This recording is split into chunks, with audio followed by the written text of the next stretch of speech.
الشیطان اللعین الرجیم بسم اللہ الرحمن الرحیم الحمدللہ رب العالمین والصلاة والسلام علی خیر خلقہ محمد وآلہ الطیبین الطاہرین اما بعد فقال اللہ الحکیم بسم اللہ الرحمن الرحیم لا ترکنوا الی الذین ظلموا فتمسکم النار. درود بھیجئے محمد وآل محمد پر.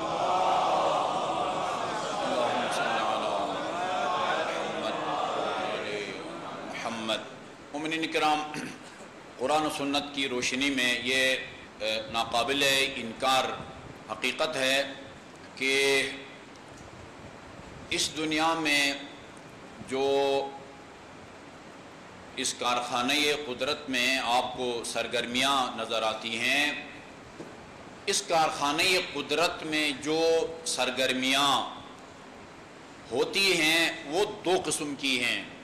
بعض قابل مشاہدہ ہیں، ہمیں وہ سرگرمیاں نظر آتی ہیں. بعض اعمال اور ان کا رد عمل ہمیں نظر آتا ہے، جس کو عربی میں فعل و انفعال کہا جاتا ہے. فعل عمل، انفعال اس کا رد عمل.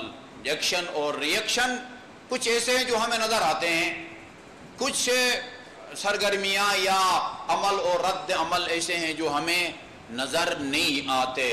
قدرت کے ناقابل مشاہدہ اور نادیدہ جو سرگرمیاں ہیں قدرت کی، وہ شاید ان سرگرمیوں سے زیادہ ہیں جو ہمارے لیے قابل مشاہدہ ہیں.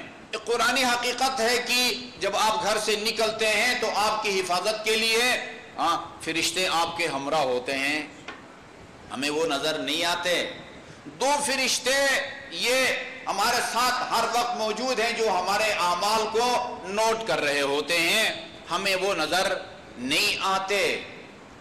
اچھی محافل میں ہماری روایات کے مطابق جس سے محفل میں اہل بیت اطہار علیہ السلام کے صحیح فضائل مصائب بیان کیے جاتے ہوں، وہاں عزاداروں کے صف میں آسمان کے فرشتے بھی ہوتے ہیں. اور امام جعفر صادق علیہ السلام نے فرمایا، اللہم صلی اللہ محمد وآل محمد، قسم کھا کے فرمایا، لقد شہدت الملائکۃ ہا ہنا وبکوا کما بکینا او اکثر. تمہیں تو نظر نہیں آ رہے تھے، میں نے آسمان کے فرشتوں کو دیکھا، وہ بھی صف عزا میں بیٹھے ہوئے تھے، اور جس طرح ہم روئے بلکہ اس سے بھی زیادہ آسمان کے فرشتے رو رہے تھے.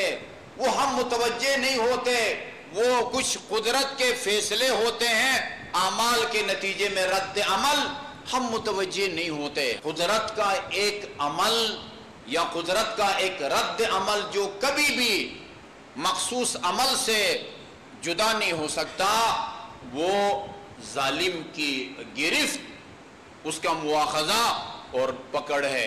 میں نے درجنوں دفعہ اسی مسجد میں امیر المومنین علیہ السلام کا وہ فرمان آپ کی خدمت میں عرض کیا ہے. فرمایا، اور جتنی دفعہ اس کو بیان کیا جائے کم ہے. 3 گناہ، فرمایا 3 گناہ ایسے ہیں کہ جو بھی ان 3 گناہوں میں سے کسی ایک گناہ کا مرتکب ہوگا، اللہ اس کے مرنے کا بھی انتظار نہیں کرتا. الاول البغی، بغی ظلم، جس سے ظلم سرزد ہوتا ہے، مرنے سے پہلے تاریخ اٹھا کے آپ دیکھیں، اللہ تعالیٰ ظالم کو مرنے سے پہلے اسی دنیا میں سزا دے دیتا ہے. نمبر 2 قطیعۃ الرحم، قطع رحم. نمبر 3 الیمین الکاذبہ، جھوٹی قسم کھانا. ظالم کو اسی دنیا میں ظلم کی سزا ملتی ہے، پھر اس کو موت آتی ہے. جو قطع رحم کرے، اپنے قریبی رشتہ داروں سے تعلقات کو توڑے، اس کو بھی اللہ تعالیٰ مرنے سے پہلے سزا دیتا ہے. اور اس کی جو سزا ہے وہ چند تازیانے یا کوڑے یا چند سال جیل نہیں ہے، موت ہے، موت.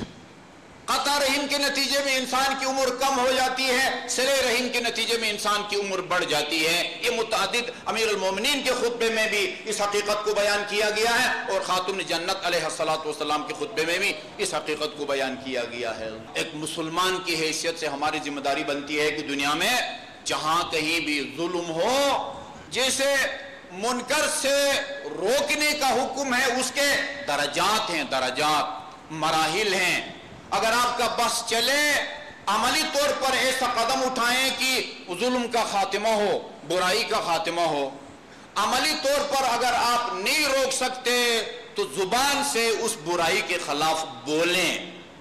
اگر آپ عملی طور پر نہیں روک سکتے، اس کا مطلب یہ نہیں کہ آپ کی کوئی زبانی بھی ذمہ داری نہیں بنتی، نہیں۔ اگر عملی طور پر نہیں برائی کو روک سکتے، عملی طور پر ظلم کا راستہ، ظالم کا راستہ نہیں روک سکتے، تو اپنی زبان سے کم از کم اس ظالم کی مذمت کریں، اس منکر اور برائی کی مذمت کریں۔ اور اگر زبان پر سے بھی اظہار نہیں کر سکتے، آپ کی جان کو خطرہ ہے، آپ کے ناموس کو خطرہ ہے، تو جو سب سے ہلکا انداز ہے اب برائی کے خلاف وہ ہے کہ کم از کم دل سے نفرت کرو ظالم سے، اور تمہارے دل میں مظلوم کی ہمدردی ہونی چاہیے۔ جہاں بھی ظلم ہو، یہ چاہے کشمیر کے نہتے مظلوم عوام پر ہو، وہاں کے ہندو درندوں کی طرف سے جو مظالم کے پہاڑ توڑے جا رہے ہیں، جتنے مذمت کی جائے اس کی کم ہے۔ فلسطین میں وہ ظلم ہو رہا ہو، یمن میں ہو رہا ہو، یا بحرین میں ظلم ہو رہا ہو، ظالم اگر آپ کے بس میں ہے تو عملی قدم اٹھائیں اور ظالم کے ظلم کو روکیں۔ عملی قدم نہیں اٹھا سکتے تو مسجد امام صادق میں بیٹھ کے ظالم کی مذمت کرنا، مظلوم کے ساتھ یکجہتی کا اظہار کرنا، یہ ہماری شرعی ذمہ داری بنتی ہے۔ اگر خدا نے خواستہ حالات اس طرح کے ہوں تو کم سے کم دل سے آدمی مظلوم سے محبت کرے، دل میں اس کی ہمدردی ہونی چاہیے مظلوم کی، اور اس کو حامی اور مددگار ہونا چاہیے۔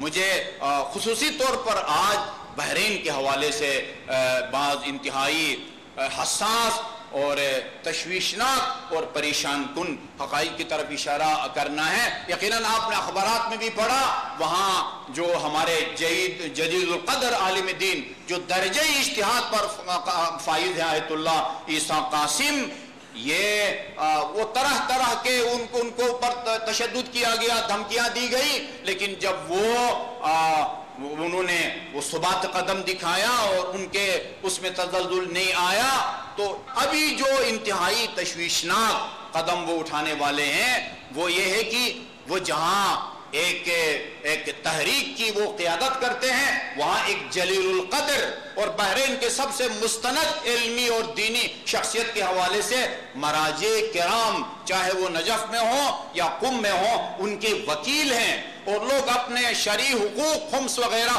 ان کے پاس آ کے جمع کراتے ہیں۔ اب اس پر پابندی لگائی جا رہی ہے کہ نعوذ باللہ یہ اس طرح دہشت گردی کے لیے ان کے پاس فنڈنگ ہوتی ہے اور اس سے دہشت گردی پھیلاتے ہیں۔ ہم اس مقدس مقام سے بحرین کے 90% ان مسلمان مومنین سے اپنی یکجہتی کا اظہار کرتے ہیں، اور اس طرح کے جو غیر انسانی اور بے انصافی اور ظلم ستم پر مبنی اقدامات ہیں اس کی شدید مذمت کرتے ہیں۔ اللہ تعالیٰ کی بارگاہ میں ہم دست دعا ہیں کہ اللہ تعالیٰ ان مسلمانوں کو حامی و مددگار رہیں، اور وہاں کے مومنین اور خصوصاً ان کے روحانی پیشوا آیت اللہ عیسیٰ قاسم ان کو ثبات قدم عطا فرمائے، ان کو صحت اور طول عمر عطا فرمائے۔